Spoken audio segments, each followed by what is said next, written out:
वह कूप मंडूक था, कुएं का मेढक। भैया बारिश हुआ, बाहर से एक मेढक आया और उसी कुएं में गिर गया। अब उस मेढक ने कहा भैया तो हमको जहाँ से वहाँ बहुत जल था। अब उस मेढक ने कहा बहुत जल, कितना? अब उसने छलांग मारा, एक छलांग, कहा इतना जल, कहा नहीं। दूसरी छलांग मारा, कहा इतना, कहा नहीं, इससे बहुत ज्यादा। बहुत ज्यादा कितना? अब पूरे जो है कुआं को आर पार कर दिया, कहा इतना, कहा ये तो कुछ नहीं है। तो कहा बस इससे ज्यादा जल होता ही नहीं है। जब इससे ज्यादा जल होता नहीं है तो इससे ज्यादा जल कहाँ होगा? उस मेढक ने कहा कि चलो मेरे पीठ पर बैठो और हम तुमको दिखाते हैं। अब वह मेढक कुएं से निकला और ले गया, नदी का सैर कराया। तब महाराज जब नदी देखा, कहा हरी महाराज यहाँ तो बहुत जल है।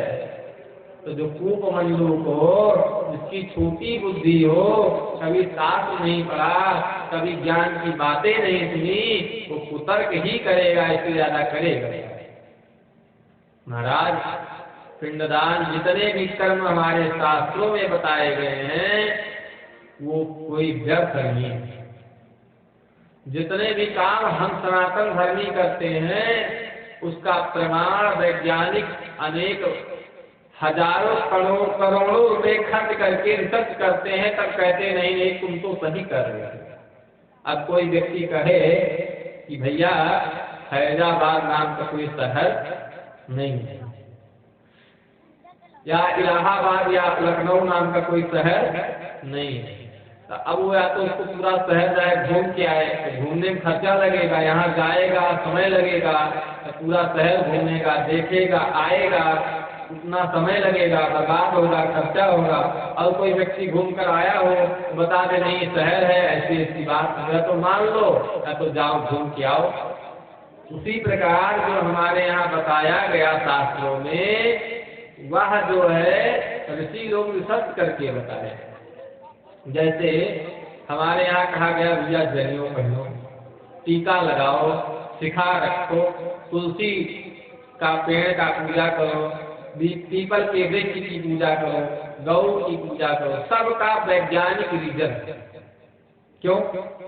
पीपल का वृक्ष जो है हमेशा ऑक्सीजन देता है, सबसे ज्यादा ऑक्सीजन देने वाला। गाय के एक नाड़ी होती है जिसे कहते हैं सूर्य नाड़ी, उसमें सूर्य से सीधे विटामिन डी का प्रवेश होता है। गाय के दूध में जो ताकत होती है वो किसी अन्य के जानवर के दूध में नहीं होती। तुलसी का पौधा हमेशा ऑक्सीजन देने वाला है, अनेकों प्रकार की औषधि में काम आती है।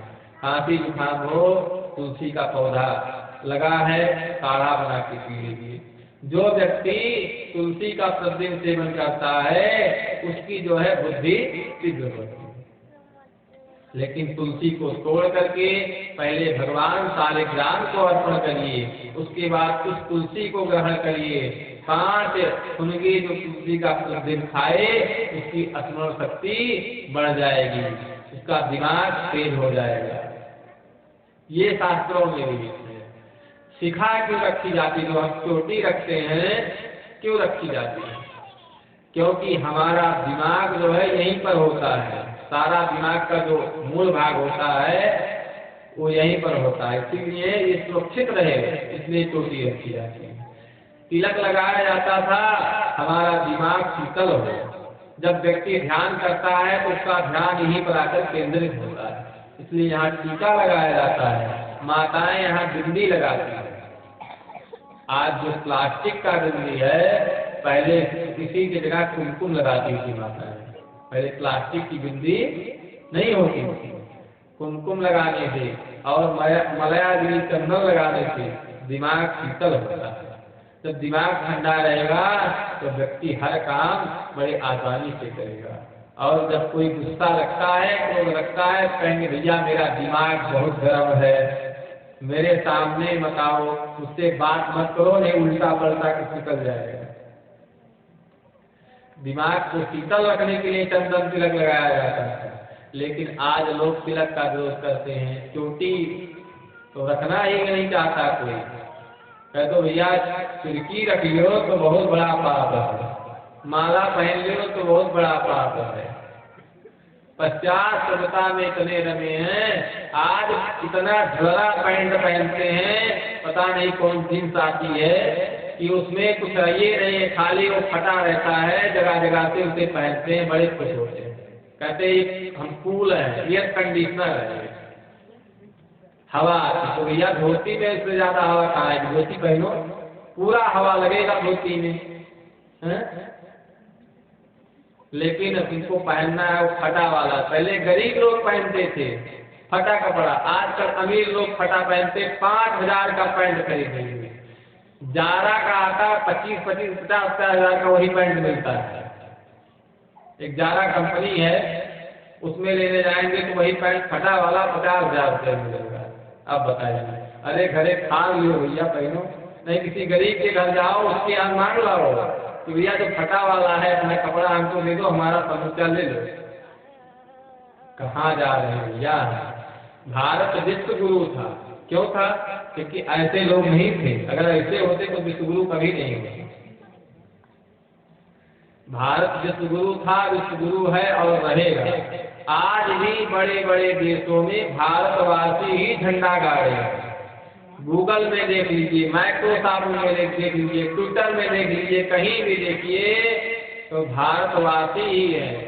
ज्यादा इंजीनियर जो जाते हैं, ज्यादा वैज्ञानिक हैं, वो सब भारत से ही जाते हैं या भारत के मूल निवासी। भारत देश जो है ये पूरे विश्व का प्राण है। तो प्यारे अपने धर्म में रहिए, आपसे ज्यादा सुखी कोई नहीं है। आपके ही गीता, भागवत, महापुराण को विदेशियों ने लिख करके अपनी भाषा में ट्रांसलेट करके और पढ़ा, आज वे विद्वान हो गए। आज देखिए अमेरिका वासी, ब्रिटेन वासी, सब जगह के लोग सनातन धर्म अपना रहे हैं। और जो मुस्लिम देश है वह भी सनातन धर्म अपना रहे हैं। लेकिन भारत वाले फटा कपड़ा पहन रहे हैं, जितना नंगा हो जाए भैया उतना कम है। तो विदेशी लोग भारतवासी बन रहे हैं और भारतवासी विदेशी बन रहे हैं। इसको छोड़िए, तभी कल्याण है। हमारे धर्म में पढ़ाया जाता है, हमारे पुस्तकों में पढ़ाया जाता है कि सबकी सेवा करो। सनातन धर्म से बढ़िया कोई धर्म नहीं है। क्यों?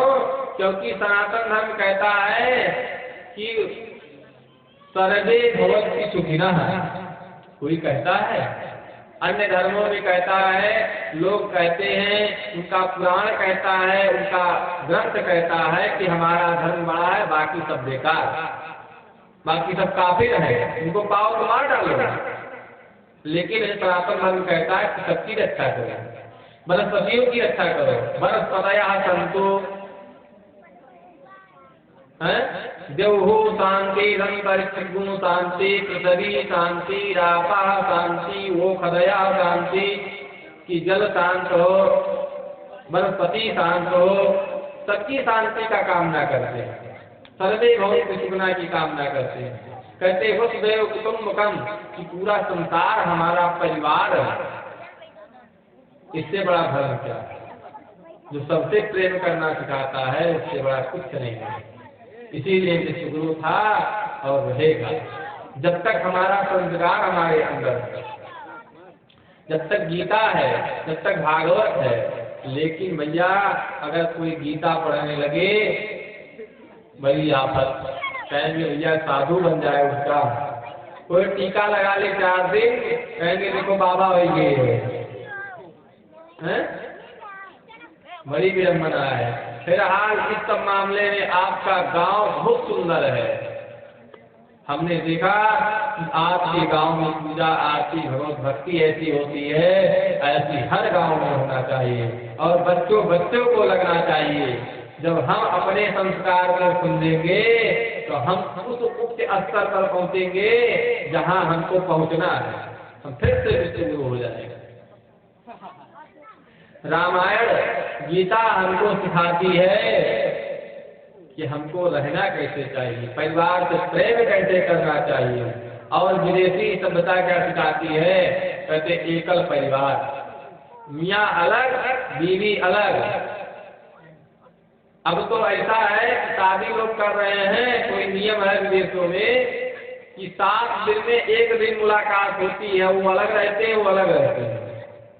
1 दिन मिलने आते हैं, कहते दूर रहेंगे तो प्यार रहेगा, प्यार नहीं घंटा है। हमारे सनातन धर्म में हमारे यहाँ देखिए जिससे विवाह हो जाता है जीवन भर साथ रहते हैं, कभी प्यार कम नहीं होता। लेकिन जब सनातन धर्म को जब गीता भागवत पढ़ेंगे तब ना नहीं कम होगा, रामायण पढ़ेंगे तब ना पता चलेगा प्यार कैसे किया जाता है। कहते ताजमहल प्यार की निशानी है, तो जो दूसरी शादी करके ताजमहल बनवाया उसकी क्या प्यार की निशानी आप मानिए भाई? बीवी भरी नहीं, दूसरा विवाह कर लिया उसने और कहे प्यार की निशानी। अरे प्यार की निशानी देखना है, जाओ राम सेतु देखो, भगवान ने 100 योजन का पुल बना दिया, 400 कोस का समुद्र पर। कोई सोच नहीं सकता है कि कहीं समुद्र से पुल बन सकता है, उसे कहते हैं प्यार की निशानी। आज भी वह जीवित है। भगवान राम राजा के पुत्र से चाहते तो हजारों विवाह हो जाता भगवान राम के, लेकिन राम ने अपनी पत्नी का त्याग नहीं किया, पत्नी के लिए लंका में जाकर युद्ध किए। प्यारे तो संस्कार गीता और रामायण से मिलता है। बहुत सुंदर लगा कि आपके गांव में रामचरितमानस का लोग पाठ करते हैं। अच्छा, रामचरितमानस का पाठ करते हैं तो थोड़ा सा ध्यान और दीजिएगा, आपके कल्याण की बात है। जब पाठ करना हो आप लोग स्वच्छ होकर के पाठ करें, नियम पूर्वक करेंगे, जिससे संकल्प की शुद्धि हो। आप अगर नियम लेकर के विधि ध्यान पूर्वक पाठ करेंगे रामचरितमानस का, तो रामचरितमानस आपको सब कुछ देने वाला है प्यारे। आपको धन चाहिए, लक्ष्मी चाहिए, पुत्र चाहिए, कन्या चाहिए, जो भी चाहिए, घर द्वार गाड़ी मोटर बल वैभव यश कीर्ति सब कुछ रामचरितमानस दे सकता है, लेकिन जो विधान बताया गया है उस विधान से, क्योंकि जैसे आप वकील हो